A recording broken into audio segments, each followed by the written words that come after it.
அனைவருக்கும் வணக்கம். தமிழ்நாடு டெங்கு கொசுப்புழு ஒழிப்பு முன்களப் பணியாளர் சங்கத்தின் சார்பாக இன்று திண்டுக்கல் மாவட்டம் ஆரம் காலனி சமுதாய கூடத்தில் நடக்கும் கூட்டம். எதற்காக அந்த கூட்டம் திண்டுக்கல் மாவட்டத்தில் வச்சிருக்கோம்னா, திண்டுக்கல் மாவட்டத்தில் தான் நமது டிபிசி பணியாளர்களை கொத்தடிமையாக பயன்படுத்துகிறார்கள். அந்த கொத்தடிமை முறையை ஒழிப்பதற்காகவும் நமக்கு இங்கு ஒரு சில ஒன்றியங்களில் 3 மாதம் 4 மாத காலமாக ஊதியம் வழங்கப்படவில்லை. அந்த ஊதியத்தை பிரதி மாதம் 5ஆம் தேதிக்குள் மாதம் வழங்கிட வேண்டியும் நாம் கடந்த 18 வருட காலமாக தினக்கூலி முறையில் பணிபுரிந்து வருகிறோம். இந்த தினக்கூலி முறையை ஒழித்து நமக்கு புதிதாக பொறுப்பேற்றுகிற அரசாங்கம் நமக்கு மாதாந்த ஊதியமாக வழங்கிட வேண்டியும், அதுபோல் நம்ம டிபிசி பணியாளர்களை ஊராட்சி ஒன்றியங்கள் பணிபுரிய அதாவது கிராமத்தோடு தான் நம்ம வேலை செய்யணும்.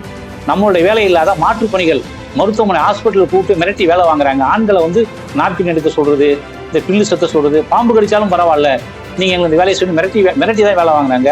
இந்த என்போஸ்னு ஒன்று இருக்கு, மத்திய அரசாங்கம் மருத்துவமனையில சுத்தப்படுத்தி அதை கிளீன் பண்ண சொல்லுதான். என்போஸ் பார்த்தீங்கன்னா குறைஞ்சது 20 லட்சம் 15 லட்சம் தராங்க. அந்த பணத்தை அப்படியே முழுசா அவங்க என்ன பண்ண அபியூஸ் பண்ணிட்டு டிபிசி பணியாளர் மிரட்டி அந்த வேலை வாங்குறாங்க. எப்ப பெண்களையே காலையில 7 மணிலேருந்து இரவு 12 மணி வரைக்கும் ஆண் பெண் இருவரையும் மிரட்டி ஹாஸ்பிட்டலே வச்சு வேலை செய்யறாங்க. அந்த ஹாஸ்பிட்டல் ஊழியர் யாருமே அந்த வேலை செய்யறது இல்லை. பணத்தை அவங்க பங்கு பிரிச்சுக்கிறாங்க. ஆனா வேலை செய்யறது டிபிசி பணியாளர். போன வருடம் அந்த என்போஸ் பணி செய்யறப்ப ஒட்டஞ்சத்தில் ஒரு பணியாளர் மயக்கப்பட்டே ஊழ்ந்தார். லோஷ் ஓரால செத்தாலும் பரவாயில்ல வேலை செய்கின்றார். அவர் எனக்கு ஒரு டீ வாங்கி கொடுங்க, நான் அந்த வேலை செய்யறேன்னாரு. ஒரு டீ வாங்கி கொடுத்தா ஒரு வேலை செய்யறேன், அதை பற்றிலாம் தெரியாத வேலை செஞ்சுட்டு தான் போனோம் அப்படின்ட்டாங்க. இந்த மாதிரி மிகவும் ரொம்பவும் கீழ்த்தரமாகவும் ரொம்ப கொத்தரிமா நாங்கள் வேலை செஞ்சுட்டு இருக்கிறோங்க. இந்த முறையெல்லாம் ஒழிச்சு புதுசாக அரசு பதவியேற்ற அரசாங்கத்துக்கு எங்கள் சங்கத்தின் சார்பாக வாழ்த்துக்கள் தெரிவித்துக் கொள்கிறோம். புதிதாக வந்திருக்க அரசாங்கம் எங்களுக்கு மாத ஊதியம் அதாவது தினக்கூலி முறையை ஒழிச்சு மாத ஊதியத்தமாக மாற்றி தர வேண்டும் என்று அவங்களை மிகவும் பணிவுடன் வேண்டி கேட்டுக்கொள்கிறோம். என் பேர் ஜெயவேல், மாநில தலைவர். தமிழ்நாடு முழுவதும் டெங்கு கொசு பணியாளர் ஒரே வேலை தான் செய்கிறோம். பேரூராட்சி, ஊராட்சி, நகராட்சி, மாநகராட்சி இல்லை. ஆனால் ஒவ்வொருத்தருக்கும் ஒரு மாவட்டம் சம்பளம் வேறுபாடுபடுது. நகராட்சிக்கு ஒரு சம்பளம், மாநகராட்சிக்கு ஒரு சம்பளம், மாவட்டந்தோறும் ஒரு சம்பளம்.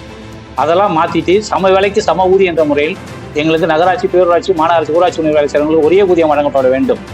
இந்த தினக்கூலி முறையை ஒழிச்சிட்டு எங்களுக்கு மாத ஊதியமாக மாதம் குறைந்தபட்ச ஊதியம் மாதம் 22,000 சம்பளம் நாங்கள் புதிய அரசாங்கத்திடம் எதிர்பார்க்கிறோம். இது அவர்கள் புதுசாக அரசியல் இருக்க புதிய அரசாங்கம் எங்களுக்கு கண்டிப்பாக செய்து தரும் என்ற நம்பிக்கை எங்களுக்கு உள்ளது.